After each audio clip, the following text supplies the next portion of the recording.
हिमांशु, कल देखिए बाकायदा जो टीम है वो दिल्ली पहुंची, वहां पर उन्होंने चीजें खंगाली, लेकिन सवाल यही है कि 2 दिन की मियाद तो खत्म नहीं हुई थी, लेकिन उससे पहले ही आप दिल्ली में पहुंच जाते हैं, छापेमारी करने लग जाते हैं।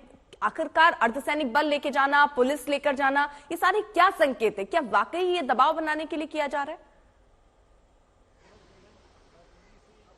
देखिए, जिस तरीके से ईडी इस पूरी कार्रवाई को कर रही है, एक ऑन गोइंग इन्वेस्टिगेशन है और पिछले 6 महीने से ज्यादा का वक्त हो गया अर्पिता।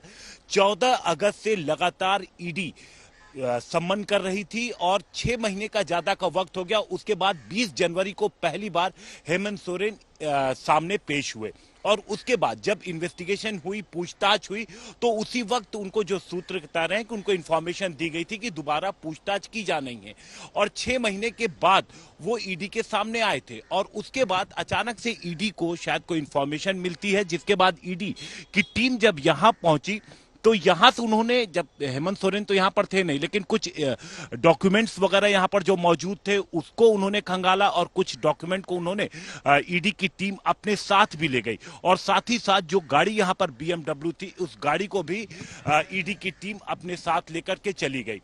तो लंबी समय से ये पूरी जांच चल रही है कि किस तरीके से मनी लॉन्ड्रिंग के जरिए लैंड स्कैम का जो आरोप था, तो उसमें बाकी और भी गिरफ्तारियां हुई हैं और लोगों से पूछताछ हुई है।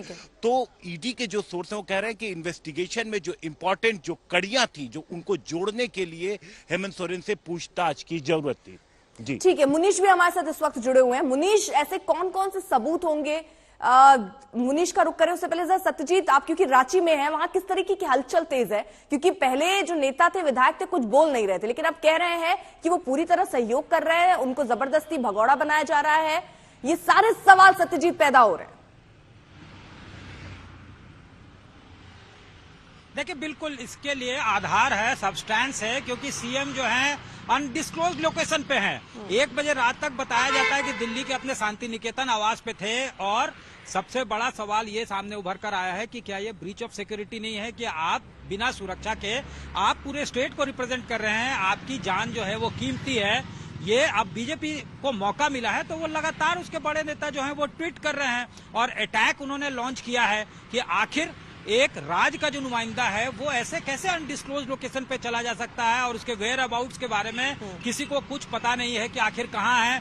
जितनी मुंह उतनी बातें हैं कि वो सड़क मार्ग से आ रहे हैं, कोई ट्वीट करके कह रहा है कोई विधायक कि वो पंजाब चले गए हैं और ये सवाल उठाया जा रहा है, राज्यपाल से भी मांग किया जा रहा है कि अनप्रेसिडेंटेड है इंडियन हिस्ट्री में कि पहली बार ऐसा हो रहा है कि जो है सीएम जो है उसका कोई अता पता ना हो, 2 दिनों तक अता पता ना हो और इसको लेकर जो है सवाल उठने लाजमी है। अब जो है ये भी कहा जा रहा है कि ऐसा लगता है कि कहीं क्रिमिनल इन्वेस्टिगेशन जो है उससे वो भागना तो नहीं चाहते हैं, वो बीजेपी के नेता जो है चुटकी भी ले रहे हैं कि ये क्या भाग मिल्खा भाग का सीक्वल बनाने जा रहे हैं, भाग रहे हैं क्यों? आखिर उनको सामने आना चाहिए। लेकिन मुनीश, चलिए अगर मान लेते हैं ईडी का एक दबाव भी है, अगर ये भी देख लिया जाए, क्योंकि जेएमएम के नेता, कार्यकर्ता और विधायक तो यही कह रहे हैं, लेकिन फिर भी सीएम अपनी बात रख सकते थे, वो कहां है ये आकर कम से कम सामने से कह सकते थे कि मैं कल मिल लूंगा, लेकिन उनका ना मिलना, उनका ऐसे अचानक से गायब हो जाना, उनके अपनों को इस बात की जानकारी ना होना, ये सारे क्या संकेत दे रहे हैं? अर्पिता, बिल्कुल साफ है, संकेत बिल्कुल साफ है कि हेमंत सोरेन को इस बात का डर है कि उनकी गिरफ्तारी हो सकती है और गिरफ्तारी से बचने के जितने भी पैतरे हो सकते हैं वो सारे पैतरे आजमाना चाहते हैं। इसके पहले भी याद होगा अर्पिता, 2 अन्य मामलों में हेमंत सोरेन जो है उन्होंने सुप्रीम कोर्ट और हाई कोर्ट का दरवाजा खटखटाया था, कोई राहत उनको मिली नहीं थी। तो जो उनके पास में लीगल ऑप्शन है, कानूनी कार्रवाई वाले हैं, उसके बहुत लिमिटेड ऑप्शन, उनको पता है कि बहुत ज्यादा राहत मिलने वाली नहीं है, कोई नया ग्राउंड मिलेगा उसके बाद ही वो सुप्रीम कोर्ट या किसी और कोर्ट का दरवाजा खटखटा के यहाँ पर राहत की वो जो कोशिश कर सकते हैं कि उनको राहत मिल जाए। लेकिन जहां तक हेमंत सोरेन की बात है, देखिए आपने इसके पहले पूछा कि क्या सबूत है। ईडी 3 ऐसे मामले हैं जिसमें कि हेमंत सोरेन के खिलाफ सीधे तौर पे जांच कर रही है। पहला मामला है इलीगल माइनिंग का। आरोप यह लगा है कि हेमंत सोरेन जो उनकी सरकार में बड़े बड़े ब्यूरोक्रेट थे, आईएएस थे, जो बड़े अधिकारी थे, उनके जरिए पैसों की उगाही करवा रहे थे और सीधा जो फायदा मिल रहा था वो हेमंत सोरेन को मिल रहा था। दूसरा इसमें सबसे बड़ा मामला है कोयला खदान वाला। उसमें भी यही आरोप लगे कि जो उनके करीबी लोग हैं उनके जरिए खदानों को आवंटित किया जा रहा था और जो पैसे कमाए जा रहे थे उसका सीधा लाभ पहुंच रहा था हेमंत सोरेन को। तीसरा और जो नया मामला जिसमें 10 बार समन हो चुका है, जिसमें सीधे रूप से सबूत ये इशारा कर रहे हैं कि हेमंत सोरेन कहीं ना कहीं जमीन सौदे में फायदा उनको मिला था, जबरदस्ती हड़पा गया था और इस वजह से हेमंत सोरेन को लगता है कि इनकी गिरफ्तारी हो सकती है। जहां तक ईडी की बात है, ईडी के सूत्रों से मैंने बातचीत की, उनका साफ तौर पे कहना है कि आज की तारीख में उनके पास में इतने साक्ष्य और सबूत मौजूद हैं कि हेमंत सोरेन की गिरफ्तारी की जा सकती है। और इसी के लिए अर्पिता, आप देखेंगे पिछले 24 घंटे में ईडी वो तमाम कोशिश कर चुकी है कि हेमंत सोरेन का पता लगाया जाए, वो कहां पर है, और बहुत मुमकिन है कि अगर मिल जाते हैं हेमंत सोरेन तो उनकी गिरफ्तारी भी हो सकती है। क्योंकि कल भी पूरी तैयारी के साथ अर्धसैनिक बल की मौजूदगी थी, दिल्ली पुलिस की मौजूदगी थी, तो कल ही ये संकेत दिख रहे थे कि हो सकता है क्या गिरफ्तारी होने वाली है। लेकिन इन सब के बीच रहिए जरा आप सब साथ, हेमंत सोरेन कहां है कुछ पता नहीं है। बीजेपी कह रही है कि वो भगौड़े हैं, तो वहीं जेएमएम ने इसे राजनीतिक एजेंडा करार दिया है।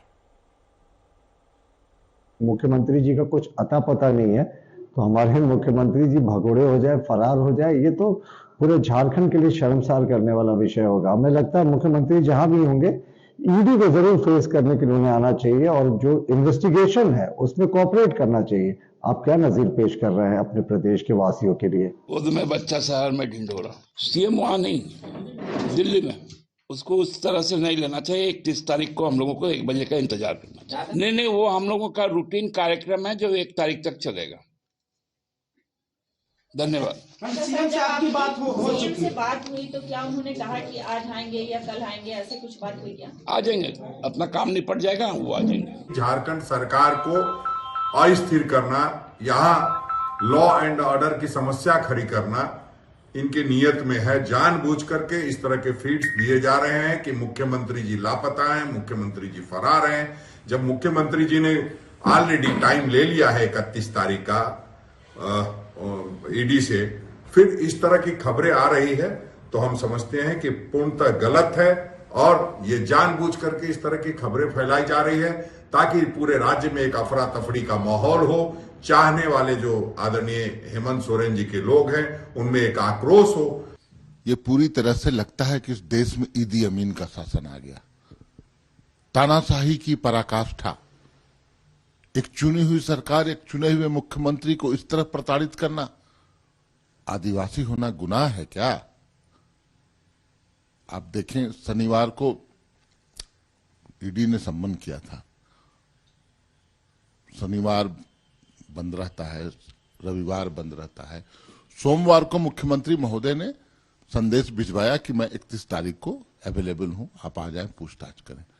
खुद ईडी ने डेडलाइन दिया था 31 तारीख तक का, तब 29 तारीख को यह कार्रवाई क्यों? ये समझ से परे। आखिर इतनी बेचैनी क्यों हो गई? वो एक मुख्यमंत्री हैं, लोकप्रिय मुख्यमंत्री हैं, कोई भगोड़ा नहीं, कोई तड़ीपार नहीं, तब इस तरह की बातें। ये झारखंड नहीं, झारखंड ही नहीं, झारखंडियों का भी अपमान है, तमाम आदिवासियों का अपमान है।